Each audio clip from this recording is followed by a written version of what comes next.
Hello, Hoop fans, and welcome to the Her Hoop Stats podcast. I am Brittany Carper, joined today by Cindy Brunson out in Arizona. Cindy, second time doing the pod together. How are you? I'm good. First time with your new do. Shout out to your Yes, stylist. I hope people yeah. are watching on the YouTube because this is fabulous. I love short haircuts. I was telling you, I remember on the first pod, I was telling you I pull it in a ponytail all the time, and you're like, Yes. "That's And what why did I I cut say? it." Yeah, What you're did like, I "Cut it say? short." Yeah, Yep. and If you're so always pulling it back, cut it yep. short. Yeah, so here I am enjoying short hair life. So I wish I Yes. would have done it sooner, but Welcome to the um club. yes. Alas, I'm not here for hairstylist tips or anything like that. So let's dig into the hoops. Last night you were on the Sure. call at Southern University versus Arizona. Mm, They came out of there with a 63-57 win yeah. over the previously undefeated Arizona Wildcats. And for anyone who doesn't know about Southern University, they go out every year basically in the non-conference and play one of, if not the toughest Mhm. non-conference schedules. And so just looking it up this morning, they are number one in strength of schedule. Their Yep. opponent's record is 41-1. So take us in just to, a little bit about that game. I know I actually bookmarked a quote that Becky Burke said post game just about, the athleticism. And she said, Mm, this is the first team we've seen with size, athleticism, along with some pretty good skill. And like I said, people that don't normally get a chance to watch Southern University, that is mhm. what they are pretty much year in and year out. Yes. So you were obviously courtside and on the call for that. So just, some general takeaways and reactions from that game. Credit to Carlos Funchess and his group. He's in season 8 there as head coach, 21st season overall with the Lady Jags. And I tell you what, iron sharpens iron. They had 4 gigantic losses to teams like Iowa, Iowa State, UCLA. I mean, you name it. They have had stiff competition, to your point, the toughest schedule in the country. But what Coach Funchess told me was that in each of those games for a quarter and sometimes 2, they competed. They were toe to toe with the best teams in the country. For comparison, UCLA's strength of schedule is 6. So you look at what UCLA is doing to get to a Final Four, to repeat as conference and tourney champion in the SWAC. Funchess is scheduling just like that. And for Arizona, unfortunately, the Wildcats saw all of the hard work coming together for the Jaguars in 40 minutes. They turned Arizona over a season high 24 times, scored a ton of points off those turns. And it was the athleticism. And I tell you what, if I'm a Wildcat fan, I am nervous because if a SWAC team can do that in McHale, what is Big 12 play going to look like when the conference schedule starts in a couple of weeks? Yeah, and so I think this is always interesting when you sometimes look at records of P4 teams and you go and you look at the quality of opponents they're Mhm. playing, and a lot of times they're just not being tested, And Right. so now this Southern team who's gone out and, like you said, they do compete for sometimes one quarter or two quarters, Yep. and they are obviously improving, and it's not necessarily something we see in the box score because they Mhm. are still losing by a large deficit, but it's the little things that they see are growing. And then you get a team like Arizona who hasn't played really anybody at that level that has played the competition that Southern has. Mhm. And that's kind of the result that happens for that Southern team. But they've made the NCAA tournament 3 times, I believe, in his tenure there. And so, Yes. just talk about, is there a player or two that you wanted to highlight from Southern that you thought, like, really, really took over the game? Oh, for me, it was Demaya Porter. She is special. Just a sophomore, a big. Her favorite player is Asia Wilson, and she played like Asia, rim running, never taken a play off, great defender. And she's just learning. She kind of has that baby deer quality as well, sometimes a little gangly. But oh my goodness gracious, when the Lady Jags needed a bucket when Arizona was making a push because they made it a 2 possession game. They got down by as many as 14, and the Wildcats and the end of the second quarter and into the third quarter really made a big push. But it was the defense anchored by Porter that really turned the tide and staved off Arizona's big push. Porter is special and she's so young, and keep an eye on what she does because she is not intimidated by power four. She tied her career high against Arizona with 16 points against the University of Washington, one of the dark horses in the Big Ten that everybody's talking about to really make some noise in the NCAA tournament. Porter scored 16 points and had 9 rebounds against the Dogs. She is a star in the making. If your role model is Asia Wilson and you can Right? complement any of your game after that, I think you're well on your way to a successful college career. You touched a Mhm. little bit. So if you're a Wildcat fan, you obviously said the turnovers. What else do you think is going to be important for them as they kind of, they have a couple weeks here to kind of shore up some stuff going into conference play? Well, the big test is going to be Sunday against New Mexico, right? The Lobos have scheduled a little bit tougher than Arizona has. And it's not what you do as you lose, it's how you bounce back. So, this is the first time that Arizona has been punched in the face in non conference play. The entire non con slate for Arizona is at home. So, in friendly confines. So, it's the get right game. And we'll see what that looks like. Arizona under Becky Burke is all about grit, tenacity, taking care of the basketball. Their average in turnovers was under 15 a game before they saw Southern. So that was an anomaly. Hopefully it's a one off. But first of all, ball security has to be paramount. And then the play of the bigs. The bigs for Arizona completely disappeared in the length and athleticism of Southern. And that just can't happen.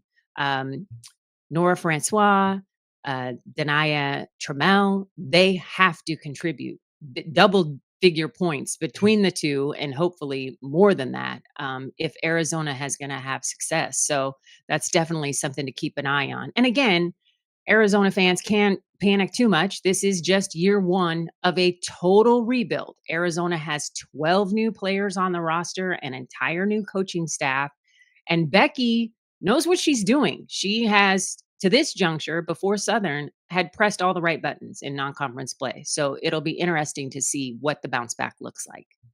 Yeah, she's been successful at all her prior stops, and you Hmm. touched on it, like gritty. That is kind of when you watch a Becky Burke team play, that is Yep. probably the first word that comes to my mind. And I think so that will happen for that team. It's just going to be really interesting. And like you said, it's year one Yeah. and 12 new players. That takes a lot of time to gel and figure out for the Mhm. Wildcats. But flipping the page yesterday too, we started the ACC SEC challenge. Um, You very mean very the hammer interesting. versus the nail? Yeah, I think what many SEC fans know of that conference is it is one of the premier, if not the premier, conference for women's basketball, and they go 6-1 yesterday against the ACC, and I think a lot of the people have noted the ACC struggles, Yeah. just kind of out of the gate in non conference. The other two teams that did not play in the ACC SEC challenge also lost yesterday to two mid majors in William Mary defeating previously undefeated Wake Forest and Mhm. Quinnipiac taking down Boston College. So, Right. um, just some general thoughts of those two conferences, and then I know we definitely want to dive in to that Vanderbilt game and notably Michaela Blake's, but just some general thoughts about both of those conferences, Cindy. We're seeing what we thought we would see, right? NCAA tournament projections right now have 12 SEC teams going, and ACC only has 8. I'll be surprised if ACC gets to that 8 number because that conference has just had a drop off. Whether it's the transfer portal, coaching changes, what have you, they're just not as strong top to bottom as they have been in recent years. So that's the first thing that jumps out. The second is the SEC is exactly who we thought they were.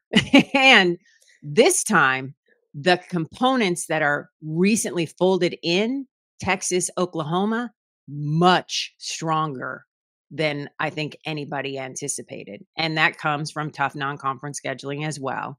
But the freshman sensation in Chavez has just been a revelation for the Sooners, how she has been able to adapt and play so well at a high level as a newbie. And then, it just continues to grow from there when you've got an anchor in the middle like a Reagan Beers. I mean, what a luxury to have. So, and we've seen what Roy Harmon and Madison Booker are doing. They're playing on a string. They are in such a frightening rhythm. Texas, I'm sure the Longhorn fans have already started looking at flights and tickets and everything for the women's Final Four in Phoenix because it looks like they're headed to back trips in that scenario. So, yeah, it's like I said when you started, hammer and a nail. Right now, the SEC is the hammer and the ACC is the nail.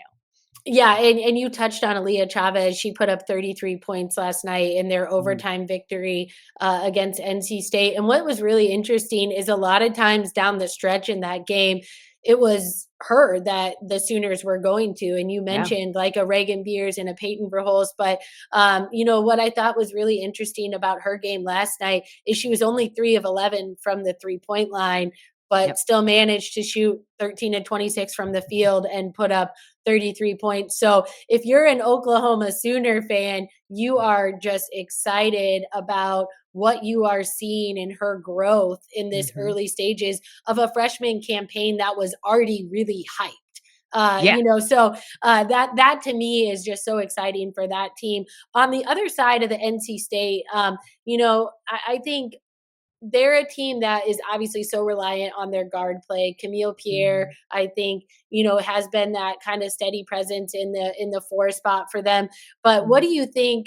They've kind of had an up and down start to their season. Is there anything you think, going forward that is going to kind of put the Wolfpack at the top of the ACC?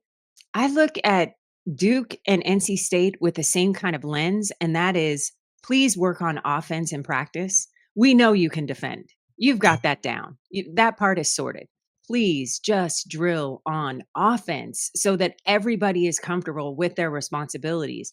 When the shot clock gets low, unlike Oklahoma, there's no panic with the Sooners, right? Chavez knows exactly what she wants to do with the basketball, and everybody around her is on the same page. You just don't get that same sense of comfort level with NC State or Duke, and it's jarring because that's not what we're used to seeing, particularly from a Westmore team. Yeah, and I think Coach Helen and I talked about this the other day on the pod, but it's very interesting for an NC State team that has returners in their backcourt. But Mm, when you lost what you did and the yeah, production, I mean, you lost, 3 stars in those yeah, guards, and so now when you become kind of the woman, that changes what that looks like. And so I think for an NC State team that has, obviously been in some games, they've had some good wins, that mhm, takes some time to kind of see that develop as well, because it's a right. lot different when you can be the sidekick. Yes, And it's easy to sit in that and sidecar, right? Woo, let's go yeah, down the road. yeah, it's like the coaching joke, like one chair over feels a whole lot different than when Mhm, you're the assistant and you can right, say, well, this, and this. But when you actually have to make the decisions or be the player to go get that shot or a basket, life is very different. And so I think that NC State team is still figuring that part yeah. out. 100%. Um, And they'll yeah, get there because that's yeah, what the Wolfpack are all about, right? yep, They yep, will figure it out. But right absolutely. now, it's just growing pains. Yep. And then I know we definitely wanted to touch on, because you brought up some interesting numbers for us. And the Vanderbilt game last night, they were 81-68 winners over Virginia. Michaela Mhm, Blakes led them in scoring with 28. mhm, She is averaging 25.7 on the year, which is fourth in the country. yeah, So let's just talk about her and her game, because I feel like you're right. She does go under the radar for a lot of people. So mhm. introduce anyone who doesn't know about Michaela Blake's. Just give us a go. Well, Brittany, in that win, she became a 1,000 point scorer career.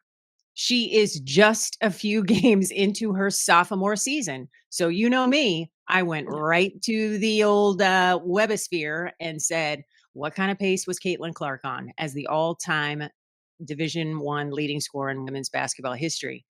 And Michaela Blake's is only about 40 points off of Clark's pace at this juncture. 40. That's one game, maybe. 2. Yeah. So that to me is eye popping because we know what kind of ridiculous and prolific scorer Caitlin was to get to those numbers. And I think Blake's does it in even a more exciting fashion because it's not just the three, the way she can go off the bounce, dribble one step, step back, the midi, like it's Yep. all there as a three-level scorer, where I think we got used to seeing Caitlin shoot threes and lay-ins, right? Yep. Really never really saw a mid-range game from her on the college level. So for me, Blake's is the total package. And it reminds me of Juju Watkins as well. Same kind of numbers, same kind of pace, same kind of game. And I'm not quite clear why Vanderbilt and Blake's isn't on the top of everybody's radar screen because they're winning. Shea Ralph has turned that thing around. And, you know, they're going to go to the NCAA tournament again this year. So, I'm beating the Blake's drum. That kid is special. She is a young woman that is so fun to watch, and she may mess around if she can stay healthy and break some records that we just a few years ago thought were going to stand for a long time. Yeah, I mean, it was incredible when you said she was only 40 points off that pace. Mhm. Because you're right. Like you did think that record by Caitlin Clark, like, man, I don't know if anyone is gonna reach that just because that volume of scoring and Yeah, and the the volume amount of of threes. games. Yeah. Right. Yeah. But Blake's is a completely different scorer in terms of she is three level. Mhm. But I, to your point, like Vanderbilt getting lost, I think some of it is because they play in the SEC. Yeah, And that's true. so you have so many dominant teams that are talked about so often at the top of that league that Yeah. often they get kind of put down in that shuffle in the middle because they're not dominating in terms Right. of the margin of victory or what they're doing. But Mhm. they Shea Ralph has turned that program around. They're a really good basketball team. And she is one of the best scorers in the country. So I hope Mhm. to any of our listeners or viewers today that the next time Vanderbilt takes the court, they get an opportunity to watch her. Yeah, check them out. Shea Ralph's offense is really exciting. It will remind one of what UConn does. Yep. It's an offense that's very similar to what the Huskies like to do, 5 out, spread the floor, easy buckets, scoring at all 3 levels, and, depth in scoring, right? Down the bench as substitutes come in, the scoring doesn't drop off. You can tell how she was taught the game, where she learned it at the highest level from Gino Ariema. A lot of those principles are in play at Vanderbilt. And it is a really fun style of basketball. And she just needs 1 or 2 more recruiting classes to get into those conversations. And with, Kim Mulkey at LSU, with Don Staley at South Carolina, the big dogs that are always at the top of the table, Vic Schaefer at Texas, so on and so on. So, but Mandy's there. They're knocking on the door. Thanks Yeah, to yeah, Blake. I completely agree. When you have a scorer like her that can shoulder so much of that, that helps you. So, all right, can I put you on the spot? I'm gonna do some pretender or contender. Oh, okay. Are you ready for it? I think Okay. so. All right. I'm going to pick one team from each of the P4s and Okay. just kind of that have had, good starts or kind of where we thought they were. So from the Okay. ACC, I'm going to go Notre Dame. They're 5-1 overall. They're Mhm. 1-1 in quad one games and 4-0 in quad two games. So, kind of, what are your thoughts on Notre Dame through the first month and a half of the season?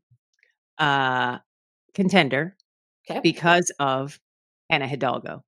When you're near the top of the table in scoring and steals in the country, uh, you're you're shepherding a great team. So, I don't think anybody can sleep on Notre Dame. They're a problem. They keep opposing coaches up at night. How do we slow down Hannah Hidalgo? Now, there's some tape out there now because Yep. we've seen Notre Dame get punched in the face with that one loss. But um, is every team equipped to do that? Probably not. So they stay in the contender range for me. All right, I like it. We're flipping to the Big 12, Okay. and another Arizona school. Okay. They're under first year coach Molly Miller at Arizona State. They're off to an 8-0 start. Mhm. They're 1-0 quad two, 1-0 quad three, and 6-0 quad four. So I don't know that they've been super tested. I know UNLV gave them a great game. We all saw the no look Mhm.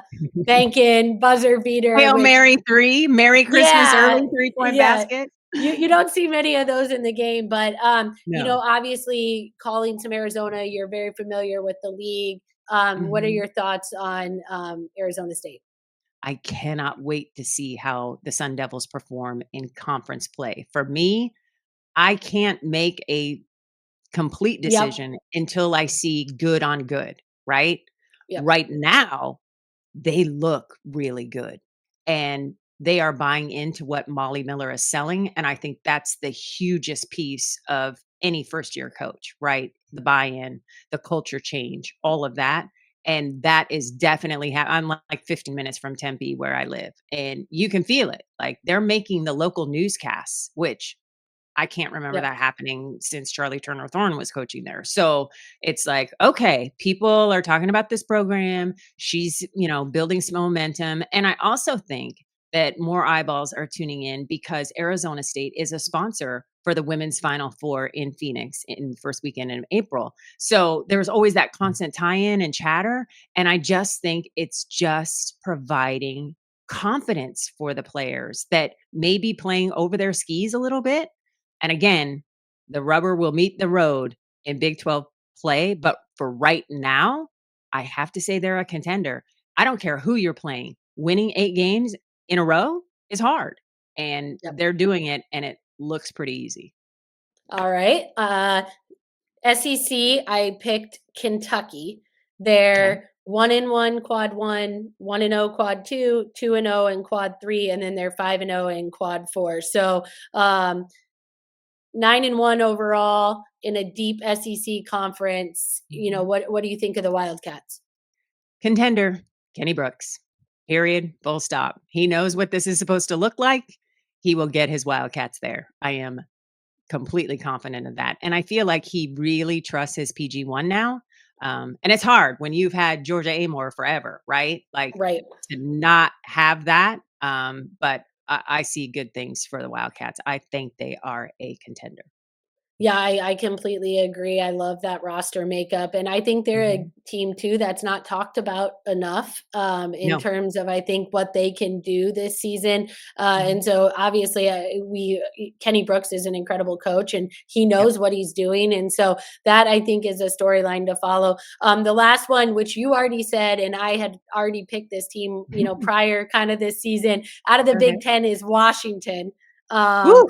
they're 1-0 in a quad two, 1-0 in quad three, and then 6-0 in quad four. But I just the makeup of that team, just kind of your thoughts on Washington. Everybody can shoot the 3. For me, it's offense everywhere from every position. It's frightening, and I don't understand why the Huskies are not getting talked about at the top of the table in the Big Ten. I get it. UCLA, USC, a lot of sexiness. Iowa is back, right? Jan Yep. Jansen has that thing firing. Iowa State, like it just when you look at it big picture, I see why the dogs are overlooked, but they shouldn't be. Coach Langley has built exactly what she wanted to build from the time that she arrived in Seattle. She has made the pivot from trying to recruit for Pac-12, which used to be the best conference in women's basketball, in my opinion, and Yep. now has said, okay, I had to do it one way, more finesse, more style. I got to do Big Ten where I got to be able to bang. I got to have people that can rebound, but I also want to run the offense that I love, which is so beautiful to watch. And that is a lot of three balls. And Sellers, is so worth the price of admission. I know right now the Big Ten is projected to have 13 teams in the NCAA tournament, but I'm telling you, a team that is equipped to make a very deep run are the Huskies. They're legit, top to Yeah. bottom.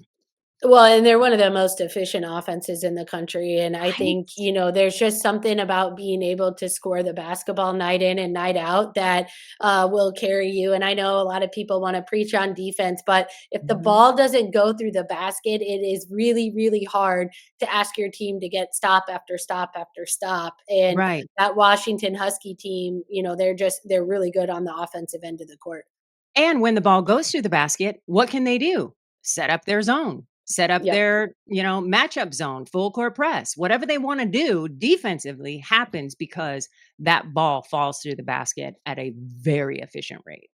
Yes, I would agree. So thank you for playing my little game. I didn't That give was you too fun. many I didn't give you too many hard ones there, but you kind No. of touched on it just about change and so I kind of want to pivot, obviously pretty much every day we're getting leaked information about the WNBA and the ongoing negotiations for the Mm, upcoming CBA.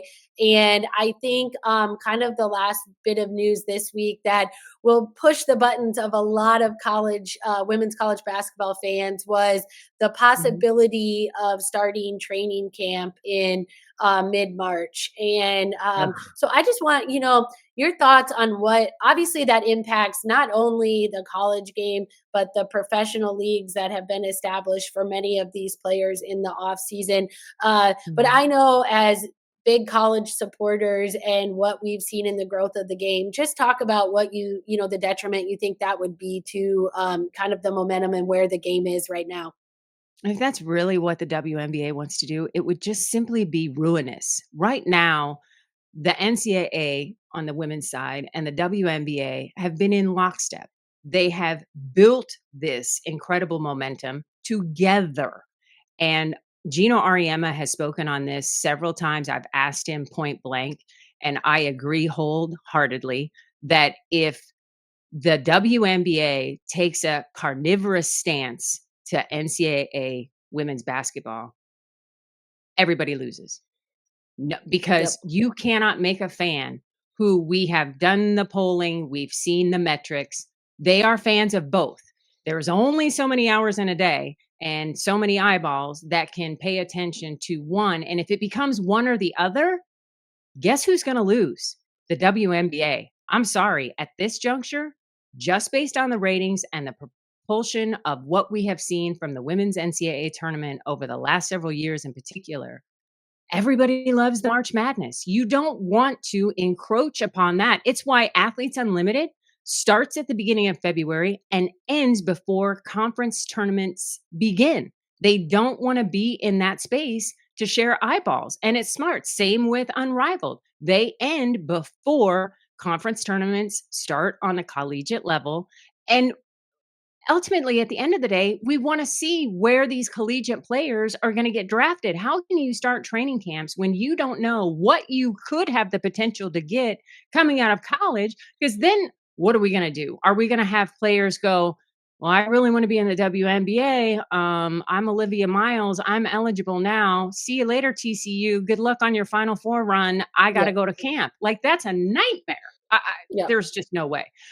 So I just don't see that working. And then the big bugaboo for me in those initial reports that we saw, I was just reading an article by Ramona Shelburne the other day.